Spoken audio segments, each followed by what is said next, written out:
Today we are reading Beverly Cleary's Ralph S. Mouse.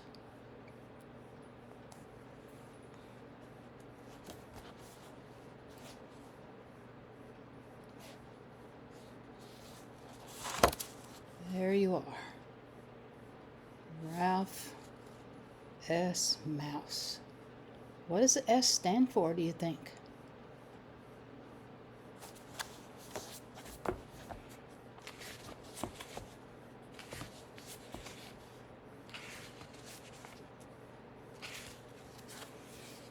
Chapter 1.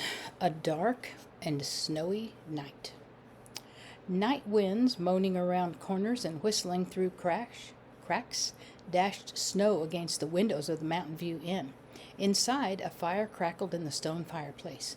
The grandfather clock, as old and tired as the inn itself, marked the passing of time with a slow tick-tock that seemed to say, "Waiting, waiting." Everyone in the lobby was waiting. The desk clerk, the handyman, old Matt, who also carried guests' luggage to their rooms, Ryan Bramble, the son of the hotel's new housekeeper, and Ralph, the mouse who lived under the grandfather clock. The desk clerk dozed, waiting for guests who did not arrive.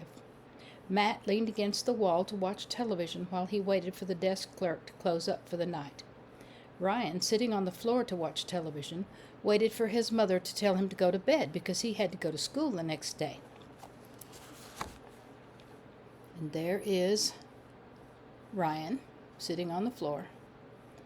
And you see a little mouse beside him? And you see that?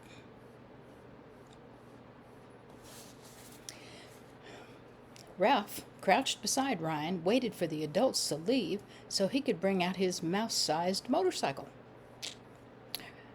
Unfortunately, Ralph's little brothers, sisters, and cousins hiding in the woodpile and behind the curtains were also waiting. On the television set, a sports car crashed into a truck, shot off a cliff, and burst into flames. "Wow!" Without taking his eyes from the screen, Ryan said, "There's a boy at school named Brad Kirby who would really like this movie. He has a BMX bicycle for motocross racing, and his father sometimes drives him to school in a tow truck."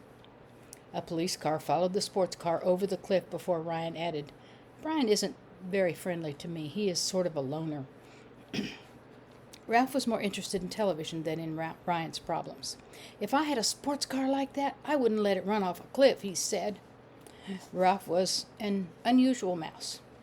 He had listened to so many children and watched so much television that he had learned to talk. Not everyone could understand him. Those who could were lonely children who shared Ralph's interest in fast cars and motorcycles and who took the trouble to listen. Other children, if they happened to glimpse Ralph, said, "I saw a mouse that squeaked funny." Matt was the only adult who understood Ralph. "Yes, sir, that mouse is a mouse in a million," he often told himself. Ralph knew there were not really a million mice in the inn, although he had to admit that in wintertime the mouse holes were crowded because his rough outdoor relatives moved inside to keep warm. Ralph's mother said that they were a rowdy bunch that set a bad example for the more civilized indoor mice. While Ralph and Ryan were enjoying a commercial for a truck that could zigzag without overturning, Matt strolled into a room called the Jumping Frog Lounge and returned with a handful of popcorn. He dropped one kernel in front of Ralph. "Thanks," said Ralph, who enjoyed nibbling popcorn while watching television. As the commercial ended, Mrs. Bramble entered the lobby. "Come on, my boy," she said to Ryan. "It's past your bedtime. You know the manager doesn't like you hanging around the lobby." "I'd like to watch to the end of the program," pled Ryan. "I'll leave if any guests arrive." At that moment, the rattle and crunch of a car with chains on its tires was heard.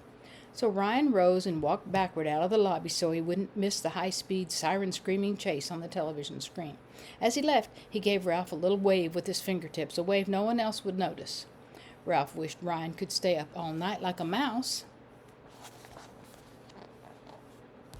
As the car stopped in front of the hotel and the desk clerk roused himself, Ralph scurried under the grandfather clock to the nest he had made from chewed-up Kleenex, a lost ski lift ticket, and a few bits of carpet fringe he'd nipped off when no one was looking. Beside his nest, rested his two precious possessions, a little red motorcycle and a crash helmet made from half a ping-pong ball lined with thistledown, gifts of a boy who had once stayed in the hotel. Above Ralph, the clock began to grind and groan and strike. Bong, bong. Ralph dreaded that sound, even though it was the reason he lived under the clock. The noise terrified his little relatives, who thought the clock was out to get him. As long as they feared the clock, Ralph's motorcycle was safe. There is Ralph.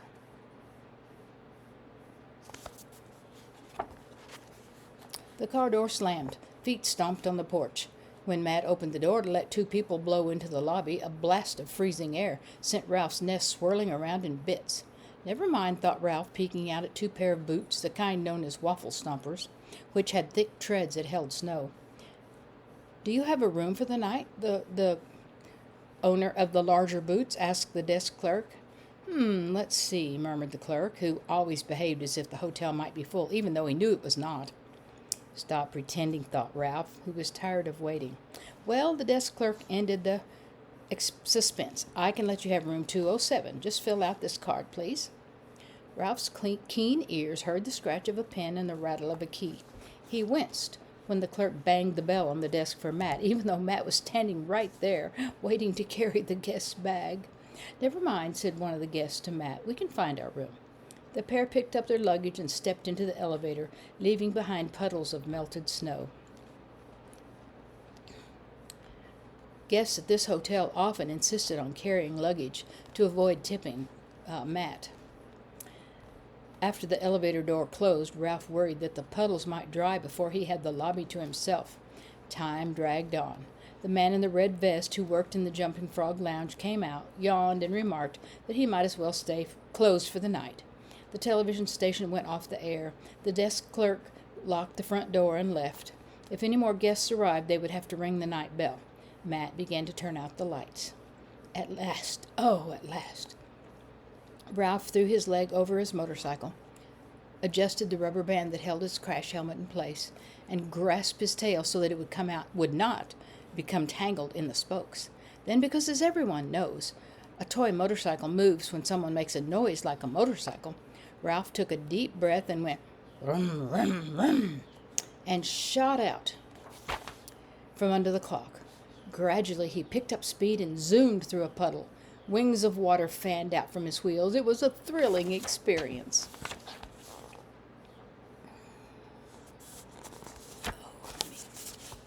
I need to hold this up. There we go, so you can see. There's the clock, the old grandfather clock, and there's Ralph. Zoom! Run, run, run. All of Ralph's little brothers, sisters, and cousins, hoping that Matt would not notice them in the dim light, popped out from their hiding places to watch. Of course, Ralph had to show off. He took deeper breaths and rode faster, making puddles splash higher and leaving tiny tire tracks on the dry linoleum. Matt, who was banking the fire for the night, laid down the poker to enjoy the sight. Unfortunately, the little relatives were not satisfied. Not now. Once Ralph's indoor relatives had been happy to have Ralph push them up and down the halls on his motorcycle, but this treat was not enough for his rowdy outdoor relatives. They wanted to ride the motorcycle by themselves, so now all the mice wanted to ride.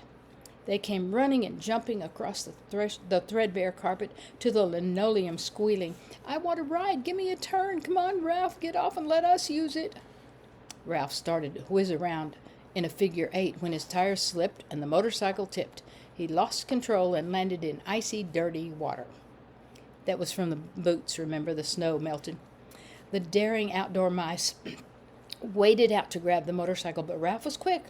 Dripping and shivering, he sprang back on the seat and rode off, vroom, vroom, vroom, avoiding clutching paws.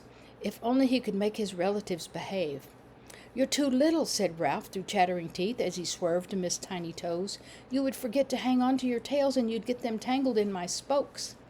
He tried to wipe his nose with his wet paw, and he wished mouse children had to go to bed at night like human children. We wouldn't. The rougher mice grabbed the motorcycle and brought Ralph to a halt. And you're not so big yourself, you fell down. All the mice began to complain. You let us ride, or we'll tell your mother on you. She said you were supposed to give us a turn. Cousins closest to Ralph in age said it wasn't fair for Ralph to have a motorcycle. Nobody had ever given them motorcycles, and they were just as good as Ralph. Some of the meaner mice told him that their mothers said Ralph was spoiled and selfish and would probably turn out to be no good when he grew up. Ralph was hurt. I am not spoiled, and I am not selfish, he insisted, as he tried to drag his motorcycle away from all those clutching paws. In his heart, he didn't feel selfish. He only wanted something that was his alone. A mouse so rarely had something he could call his own. You're greedy, said a cheeky outdoor mouse. Then all the mice, down to the littlest one, who was tangled in the fringe of the carpet, began to chant, Ralph is greedy. Ralph finally lost his temper and squeaked at the top of his voice. Beat it, you little rodents! The outdoor mice were defiant, but Ralph could tell that they were not as brave as they pretended. Shocked and hurt by such strong language, the little indoor mice fell silent, because he called them rodents. You know what rodents are, right? They looked at Ralph with such sad eyes that Ralph was ashamed. You said bad words, said one, his voice filled with reproach. I'm going to tell on you, said another. My mother wouldn't like you to call me those words. Ralph felt terrible. Oh, come on, he said. It's just that my home motorcycle is wearing out. The tires are thin, and if they wear out, where am I going to get another pair? The little mice would not accept this excuse. We've never had a motorcycle at all, said one of them. I know, but, began Ralph, not knowing how to finish. It was not his fault his young relatives did not have motorcycles. Still, maybe he had used language too strong for little ears. He was only trying to make his pack of pushing, shoving, grabbing relatives behave. Matt must have understood Ralph's feelings, for he came to his rescue. Shoo, he said, loud enough to frighten the little mice, but not loud enough to terrify them. The words sent them scrambling back to their hiding places. Thanks, said Ralph. Think nothing of it. Matt gave the fire one last poke before he retired for the night. He left the rapidly drying puddles for Ralph, who took another turn through them. Although water still fanned out from his wheels, somehow the fun had gone out of riding for that night. Okay, so here is, let's see, let me move it this way so you can see both pages. You can see that's Matt, and he's saying shoo to the mice, and they're scattering. Look at him run. Wearily, Ralph pushed his motorcycle back to the cave under the clock, where it was safe. Even though he was wet and numb with cold, he lovingly wiped mud and paw prints from his chrome spokes with his bits of shredded Kleenex. When he began to wipe his exhaust pipes, he discovered that they wiggled, loosened by all those tugging paws. The rear wheel shock absorber was loose, too. Oh, dear. When Ralph had wiped off the mud and had polished his chrome, he rummaged through the remnants of his nest for a bit of carpet fringe. Unfortunately, it turned out to be too thick for tying his exhaust pipes into place. He felt worse and worse as he began to groom his damp fur. His tires were so thin he was no longer wanted to risk the wear of riding them on the rough surface of the carpet.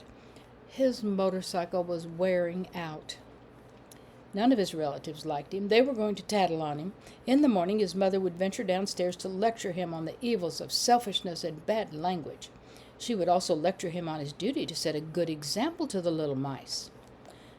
Ralph pushed his nest together again. I'm a bad mouse, he thought, filled with gloom and guilt. I am a rotten rodent, not my relatives. I am. As he climbed into his nest and curled up with his tail tied around his body, he wished he could leave the Mountain View Inn so he would never have to face them again. But now how could a mouse leave in winter when there was snow on the ground and wind howled? He would freeze, starve, or be blown away, or all three. Ralph shivered and pulled his tail more tightly around his body. End of chapter 1.